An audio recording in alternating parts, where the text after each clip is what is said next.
Halo, salam cinta sahabat semuanya, salam cinta dan bahagia. Siang ini saya mendapat sebuah berkah. Sebuah berkah karena ada tamu agung. Kalau saya Agung WB, ini tamu agung. Iya, tamunya Mas Agung. Orang tamu yang bagi sahabat semuanya sudah tidak asing, sudah sangat kenal, dan saya yakin training-training motivasinya dan buku-bukunya itu menginspirasi bagi sahabat semuanya. Dan inilah dia, Mas Krisnamurti. Ya, selamat sore. Di sini ada memori yang saya masih punya nih, Mas. Wah, Waktu SMA nih. Iron Maiden. Kaset Iron Maiden. Cuma tadi lagi nyari lagu The Trooper-nya yang nggak ada ya. Iron Maiden loh. Ternyata Mas Krisnamurti ini apa? Heavy metal. Heavy metal ternyata. Wah, seleranya selera rock metal gitu.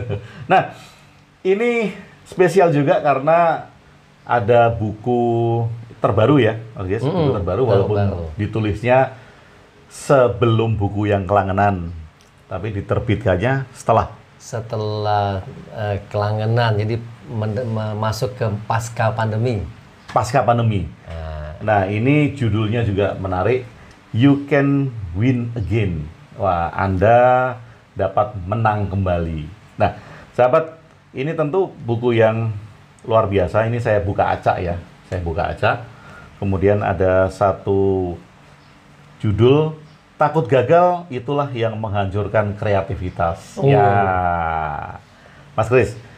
Ini pengalaman sendiri atau melihat dari pengalaman orang lain yang mau dibagikan di judul ini? Ternyata penulis itu dia nulis untuk dirinya sendiri. Jadi awalnya betul. Nulis ini segala pengalaman yang terjadi di masa lalu, dia menjadi resource, menjadi sumber daya yang jawaban sebuah keadaan baik kalah, baik gagal ada di dalam diri kita sendiri. Nah, jadi kalau orang nanya, buku ini tulis buat siapa? Pertama kali buat saya sendiri. Buat saya sendiri. Bagaimana saya mengatasi satu keadaan yang disebut gagal tadi. Bahwa, misalnya ada kalimat tadi, ya, takut gagal, itulah yang menghancurkan kreativitas. Tentu bukan kalimat saya. Sumber-sumber yang saya ambil saat itu, gitu ya. Bacaan-bacaan yang 1-2 kalimat menginspirasi saya. Jadi kalimat ini pernah hadir sekian belas tahun yang lalu. Dan ini juga sempat menghantui saya, Mas Kris. Menghantui saya loh. Di saat saya sadar bahwa umur saya sudah tidak lagi muda. Nah. Sudah tidak lagi muda, dan banyak bermunculan trainer-trainer muda yang tentu saja saya lihat lebih inovatif, Mas Kris. Lebih energik. Kalau mereka training 5 hari nonstop itu masih kuat karena masih muda. Nah, kalau seumuran saya mungkin sudah nggak kuat, nafasnya masih kos-kosan. Nah, ini sempat menghantui juga, Mas Kris, takut gagal. Apakah jangan-jangan saya dengan umur sekian ini tidak bisa bersaing lagi dengan mereka-mereka yang muda? Ini juga sempat menghantui saya, Mas Kris, takut gagal itu. Oke, dan itu yang menghancurkan kreativitas. Nah, saya lupa halaman berapa gitu, ada satu studi yang saya tuliskan juga di situ. Donald Trump mulai jadi presiden umur berapa gitu ya. Perdana Menteri Singapura, Perdana Menteri Malaysia gitu ya. Jadi sebetulnya ada juga penelitian bahwa semakin seseorang ini berumur, kreativitas otaknya, kebijaksanaannya berbeda dengan anak muda. Nah, itu juga yang saya masukkan di sini. Apakah ada hubungannya antara berani mulai dengan umur yang ada? Dan saya minta pembaca menuliskan umurnya dibandingkan dengan orang-orang yang tadi. Nah, jadi pada saat saya baca cerita itu bahwa otak manusia menjadi sangat cerdas, menjadi sangat kreatif setelah dia memasuki usia 60-an. Wah, saya lupa sumbernya di mana, tapi itu memotivasi saya. Wah, ini kesempatan emas karena saya sudah mendekati 60. Dan ini juga memberikan inspirasi bagi saya yang mendekati 60 ternyata punya kesempatan yang sama ya Mas Kris ya, punya kesempatan yang sama. Bahkan berbeda. Misalnya betul anak-anak muda punya energi yang besar, tapi ternyata mereka masih menggunakan otak reptilnya. Otak dasar seorang makhluk mamalia. Nah, tenaga ini ternyata bisa up, bisa down. Ada yang lebih sustainable, otak neocortex tadi. Nah, kalau mereka mempunyai sudah menggunakan otak neocortex ya, daya tahannya akan lebih long term, tidak meletup-letup lagi. Jadi ternyata, ini hanya strateginya aja yang berbeda. Yang berbeda. Wah, ini sahabat tentu menjadi sangat berharga sekali. Kalau Mas Krishnamurti ini sudah bicara, mahal harganya. Mahal harganya. Tetapi yang menariknya itu, tadi saya sempat ngobrol waktu makan siang tadi, bahwa Mas Krishnamurti itu pensiun jadi motivator. Banyak yang kecewa loh ya kalau pensiun jadi motivator. Tetapi menariknya bahwa pensiun jadi motivator itu bukan berarti kemudian berhenti sharing kepada masyarakat banyak. Bukan berarti berhenti ngajar, enggak. Berhenti ngajar, enggak. Nah, Mas Krisna bisa cerita sendiri, kenapa kok pensiun jadi motivator gitu? Donald Trump pernah mengatakan salah satu kemampuan yang perlu dimiliki seorang leader, seorang pemimpin, tahu cukup. Tahu cukup. Dan ini loh udah cukup. Nah, saya lupa halaman berapa. Jadi saya kutip omongan Donald Trump ini, seorang pemimpin itu tahu kapan cukup. Nah, 20 tahun di bisnis pelatihan, di mana pelatihan menjadi sumber income saya, menurut saya sudah cukup 20 tahun. 20 tahun di bidang pelatihan, 10.000 jam pertama saya habiskan 12 tahun. Jadi 12 tahun pertama tuh saya catat baik-baik. Saya perlu 12 tahun, Mas, mencapai 10.000 jam. Nah, jadi kemampuan 20 tahun ini saya jadikan sedekah saya buat masyarakat, buat orang banyak. Artinya tuh kemampuan 20 tahun ini, pengalaman 20 tahun ini, kemampuan terbaik saya ini harus menjadi hadiah, tidak lagi menjadi income. Jadi saya switching, pensiun sebagai motivator, tapi sekarang menjadi penjual buku. Nah, menjadi penjual buku. Banyak yang masih merasa malu, Mas Kris. Mereka penulis-penulis pemula gitu, malu mengakui bahwa saya penjual buku gitu. Jadi ini bagaimana ngatasin itu? Kalau Mas Kris malah kemudian terus terang mengatakan saya penjual buku. Nah, book salesman kalau bahasa Inggris. Book salesman, book salesman. Menjual buku menurut saya membuat saya tentu bukan buku, bukan fisik bukunya yang saya jual, hanya memudahkan untuk saya menjelaskan saya penjual buku. Artinya buku ada kontennya, ada pengetahuannya. Kalau saya nyusun goal saya, apa yang saya jual sebuah proses transformasi, tapi kan terlalu keren. Terlalu keren. Transformasi, terlalu ini. Jadi kalau nanya, sekarang apa Mas kerjanya? Jualan buku. Nah, kebetulan saya ingat, bukan kebetulan ya, ada satu memori ayah saya awal-awal pindah ke Jakarta. Beliau jualan buku, salesman buku ensiklopedi. Kalau nggak salah 3 raksa atau apa itu. Dan sebulan tuh ternyata nggak laku. Bulan kedua nggak laku. Bulan ketiga nggak laku, dipecat. Hanya dia beli sendiri ensiklopedinya buat kami, jadi saya baca dan sebagainya. Tetapi yang yang tertinggal Mas Agung, betul nggak laku? Yang tertinggal di saya, kerekam di saya adalah semangat ayah saya. Semangat seorang penjual. Nggak laku, nggak laku, nggak laku. Dia mau terus jualan, cuman dipecat. Karena syarat 3 bulannya tidak terpenuhi. Oh, iya. Tidak ada nanti ngabisin uang makan nih mungkin gitu ya. Karena tidak ini. Tapi semangat menjual ilmunya itu. Nah, jadi kalau orang bilang, saya penjual buku, iya. Cuman bonusnya training. Bonusnya training. Dan trainingnya sekarang sudah tidak seperti dulu. Artinya tidak seperti dulu itu, kalau dulu kan ada harga di depan ya, Mas Gus, di training itu. Nah, ini bonus.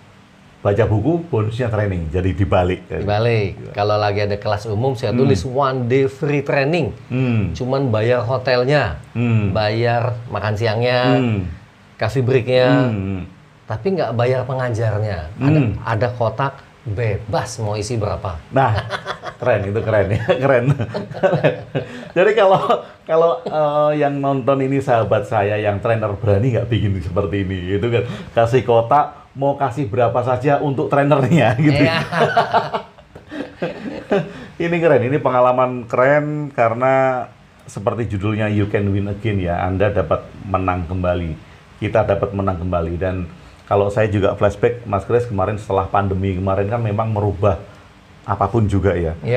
Kita sebagai trainer juga polanya berubah. Betul. Sebagai penulis juga polanya berubah. Dan pada bulan-bulan awal itu seperti yang tadi, bahwa kadangkala saya juga berpikir bahwa wah, gagal ini. Ini kayaknya sudah masa penghabisan ini. Pandemi ini masa penghabisan. Dan nggak tahu lagi nanti setelah after pandemi ini kita mau ngapain gitu ya, Mas Gus. Ya, saya pernah ngintip ke masa depan nih. Teorinya disebut future state. Awal pandemi saya coba ngintip apa yang terjadi di pandemi, gelap. Lalu di pas pandemi saya ngintip pasca pandemi. Oh, pasca pandemi saya melihat banyak serigala berbulu domba, Mas. Betul ya? Iya, serigala berbulu domba. Waduh, kalau saya nggak waspada, saya bisa kecaplok. Jadi di masa pandemi itulah kesempatan semesta untuk membuat kita bersiap diri menghadapi pasca pandemi. Saya menyebutnya, candaan saya menyebutnya, pasca pandemi adalah perang yang sebenarnya. Perang ini mulai dekat-dekat sekarang nih. Untuk itu kita perlu lebih kuat. Dari sikap, dari pengetahuan tentu lebih baik. Dari strategi lebih lentur. Karena perang sebenarnya menghadapi ketidakpastian. Ketidakpastian. Nah, iya. Jadi saya coba ngintip, saya nyiapin diri. Badan dibuat lebih sehat, makanan yang lebih sehat, teknik nafas yang perlu berbeda dibandingkan sebelumnya, Mas. Teknik nafas. Karena ternyata yang membedakan manusia dengan binatang, binatang tuh tidak bisa mengolah nafasnya. Ya mereka nafasnya ya hanya itu saja. Manusia beda. Kita bisa ngatur nafas lebih lambat. Lalu nanti berdampak terhadap penggunaan otak kita ada di mana? Menurut buku Vertikalitas Otak. Vertikalitas Otak. Karya Opa Antonius Morat. Nah, buku ini menginspirasi saya. Sehingga saya menyimpulkan, sederhana. Kalau manusia mampu mengolah nafasnya dengan sengaja. Sekali lagi, dengan sengaja.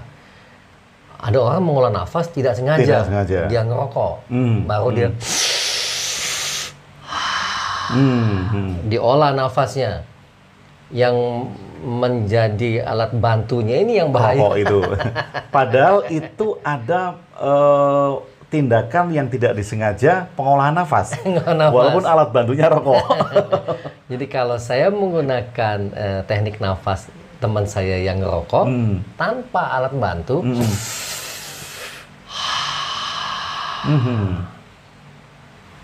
sentuhan yang kedua,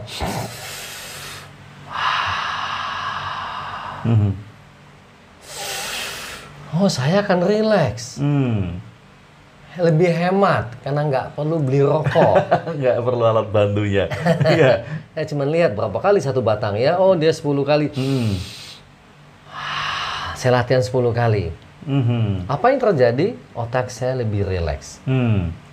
Nah, sengaja, memang sengaja. Nah, ini bedanya kita dengan kucing. Kucing nggak ngerokok. Tapi itu bisa dicoba ya Mas Kris ya, bagi sahabat-sahabat yang perokok. Bisa dicoba tanpa rokok. Ya. Kalau kemudian dia mencapai istilahnya ekstasi lah. Wow, kalau bisa mencapai titik itu, dia akan stop merokok. Nah, akan stop merokok dan menyadari bahwa rokok itu hanya alat bantu. Alat bantu, jadi dia mengendalikan rokoknya, gitu ya. Coba misalnya gini, Anda amati, nanti direkam waktu lagi ngerokok, berapa banyak siklus nafas yang dilakukan, misalnya, apakah saya pendek-pendek? Sudah. Bila saya perlu alat bantu nih untuk nafas pendek-pendek, rokoknya pendek-pendek, ya lakukan. Usahakan 2 kali lipat lebih banyak dibandingkan jumlah nafas rokok tadi. Kalau saya merokok ternyata panjang, satu batang ini menghasilkan katakan 10 siklus nafas, lakukan aja 2 kali lipat.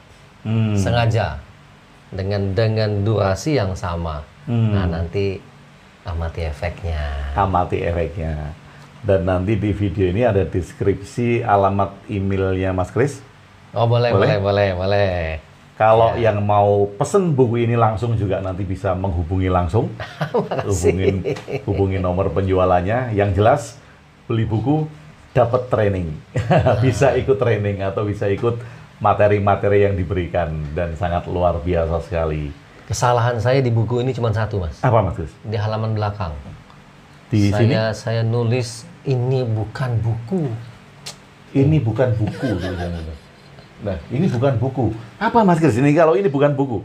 Jadi ini kesalahan saya untuk pembaca buku nih. Jadi untuk yang beli buku, kesalahan saya ada di situ. Ini bukan buku. Jadi ini kesalahan yang saya sengaja.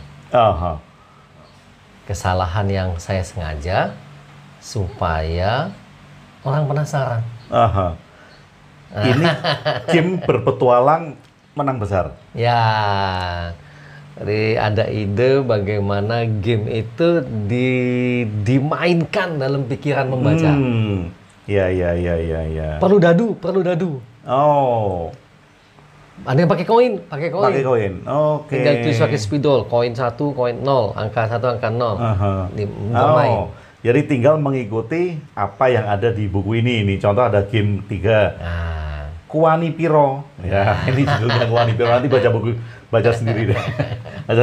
Tapi sebagai penulis ini, karena saya juga penulis, ini menjadi satu ide tentang buku ya, karena di masa sekarang kita juga dituntut untuk semakin kreatif. Ini salah satu bentuk kreativitas di mana buku itu berbentuk game. Ini kreatif berbentuk game, dan kita sebagai penulis juga dituntut agar pembaca juga semakin bisa mengikuti hal-hal yang tidak melulu kayak gitu aja. Mosok dari zaman dulu baca buku ya hanya gini aja gitu kan. Itu ada bentuk-bentuk baru, pengalaman baru bagi pembaca untuk membaca buku ya Mas Kris ya. Dan ini salah satunya. Wah, ini kalau menjadi satu permainan, ini ada beda-beda Selipan. Ya? Selipan. Yang berani sakit, yang cepat bangkit. Dari guru saya tuh, Mas. Ketut Arsana, Yoga Healing. Oke. Oh, ini dia nih, Hom Pimpa Alaihom Gamreng. Dari kecil kita selalu ngucapin mantra ini. Tapi ternyata saya baru tahu. Saya juga baru tahu nih artinya nih, Mas. Dari Tuhan, kembali ke Tuhan, mari kita bermain. Om Pimpa. Ini unik nih, selama pandemi kami pernah memberikan satu selipan. Pembaca senang, Mas. Buku yang kedua saya kasih 3 selipan. Ini buku yang ketiga saya kasih 4. Jadi ini ada selipan dan juga bisa jadi pembatas buku. Jumlahnya 4 loh. Dan kalau 4 ini 2 sisi berarti ada 8. Ya. Ada 8. Yang saya ambil dari buku. Yang diambil dari buku dan bisa dijadikan syariat. Membuat keputusan emosional tanpa akal sehat itulah berjudi. Oh. Ya. Karena emosional tanpa akal sehat berjudi. Jadi kalau Anda yang suka judi, berarti keputusannya emosional tanpa akal sehat. Wah, ini kalau diterusin menjadi sangat panjang tentunya, karena kalau ngobrol sama Mas Kris itu nggak habis-habis. Nggak habis-habis. Jadi Mas Kris, terima kasih sekali. Dan ini buku ini persembahan untuk Indonesia. Saya sangat senang sekali. Sebagai penulis itu senang kalau ada sahabat yang menulis buku dalam bentuk-bentuk yang beda-beda. Jadi supaya Indonesia itu kaya. Dengan bentuk-bentuk bukunya. Dan kita juga mendorong timbulnya, lahirnya penulis-penulis baru ya, Mas Kris ya. Ya. Karena kita masih kekurangan sekali Indonesia itu penulis. Sangat kekurangan. Bukan hanya minat baca yang kurang, penulis juga kurang. Dan ini saya desain untuk orang yang nggak senang baca, Mas. Buka acak coba, Mas. Oke, ini tidak senang baca, bisa membacanya. Oke, ini saya buka acak. Pilih salah satu deh. Oke, you cannot reach your highest potential by playing it safe. You've got to take some risk. Oh, saya sengaja kasih bahasa Inggrisnya supaya kalau buku ini diekspor. Artinya di ini ya. Atas ya, saya ada tulis. Nah, potensi diri baru bisa terbuka saat kamu berani mengambil resiko untuk mengambil langkah melompat ke muka. Oke. Jadi kalau saya tidak berani mengambil risiko, potensi diri saya tidak bisa terbuka, ya Mas Kris ya. Karena nggak berani mengambil risiko. Kita berbuat baik, ada orang yang ngomongin. Iya. Kita berbuat buruk, ada orang juga yang ngomongin tentang perbuatan kita. Kita diem aja, ada yang ngomongin. Jadi ternyata mau berbuat baik, berbuat buruk, mau diem aja, ada yang ngomongin Anda. Gitu. Nah, jadi intinya adalah ya mereka yang berani ngambil resiko, gitu ya. Oke, ini menarik nih. Ada teman yang nanya, Mas, yakin jadi penjual buku? Oh yakin. Tuh deh, saya tanya, maksudnya yakin? Nggak ada pekerjaan lain? Tidak, saya hanya 100% penjual buku. Lalu ada yang menarik ini Mas, dia nanya, kalau nggak laku, loh, saya tuh nggak pernah mikir nggak laku Mas. Nah, dia bilang, kok pede? Ya saya menulis untuk dijual laku. Dia bilang, kalau nggak laku, saya nggak pernah mikir nggak laku. Saya hanya berpikir bagaimana mencapai 1000. Saya hanya menggunakan strategi berpikir mencapai lalu 2000. 5.000 kopi, 10.000 kopi. Jadi saya tidak pernah berpikir kalau dia rugi, kalau dia tidak laku. Karena di kepala saya hanya fokus untuk mencapai angka tertentu. Nah, ini penjual buku nih kayak gitu. Kalau penjual buku takut gagal, artinya tidak berani mengambil risiko tadi kan Mas Kris ya. Dan pengalaman ayah saya terjadi kembali, dipecat. Dipecat perusahaan masih mending. Kalau dipecat dari kehidupan, gimana dipecat dari kehidupan? Makasih. Mas Kris, terima kasih banyak. Saya berharap ini juga menginspirasi kita semuanya, sahabat-sahabat semuanya, dan you can win again. Mari kita bersama-sama, Anda dapat menang kembali. Mas Kris, terima kasih banyak. Terima kasih. Manfaatnya semakin banyak. Terima kasih, sahabat. Sampai bertemu lagi. Salam cinta dan bahagianya. Stay original and authentic. You can win again. You can win again. Oke, thank you.